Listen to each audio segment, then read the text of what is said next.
In this video, we are going to look at what actually happens when FastAPI sees a depends call.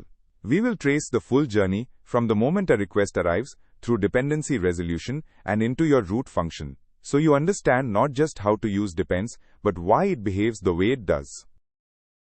Imagine you have 10 routes, and every single one needs to pass a page number, validate a token, and look up the current user. The naive approach is to paste that logic into each function. That works until you find a bug. Now you have to find and fix 10 copies. What you really want is one canonical place for that logic, called automatically before your function even runs. Think of a professional kitchen. The chef never stops mid-recipe to go find an onion. Everything is prepped, measured, and laid out before cooking begins. FastAPI works the same way. It resolves every dependency, potentially multiple layers deep, before it ever calls your root function. Your function just receives the finished ingredients. When you write depends of some callable, FastAPI registers that callable as a node in a dependency graph. A graph is just a map of what needs what. FastAPI walks that map, calls each dependency in the right order, and caches each result so the same dependency is never run twice in a single request. Only after every node is resolved does FastAPI pass the results into your root function as ordinary arguments. Let us walk through this top to bottom. First, bearer is a built-in FastAPI security scheme that extracts the authorization header. Get_current_user depends on bearer, so FastAPI will call bearer first, then pass its result in. Get_current_user also validates the token and returns a plain string, the user name. Common_pagination depends on get_current_user and also declares two query parameters, page and size, which FastAPI passes from the URL just as it would in a normal route.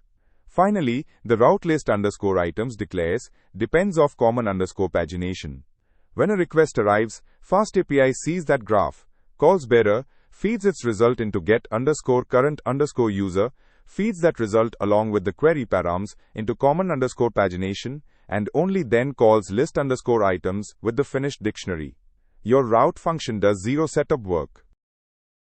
At start of FastAPI uses Python's inspect module to read the type hints of every route and every dependency, building a static picture of the graph.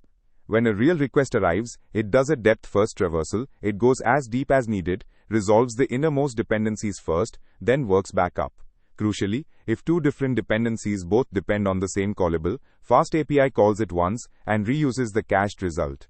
This means no redundant database lookups and no inconsistent state within a single request. Depends pays off when the same logic, auth, pagination, database sessions, needs to run for many routes and you want it composed cleanly. If a piece of logic only exists in one place, wrapping it in depends adds indirection without any benefit. A regular function call is simpler and easier for a reviewer to follow. Also remember that dependency caching is scoped to one request. It is not a substitute for a proper cache if you need results shared across requests.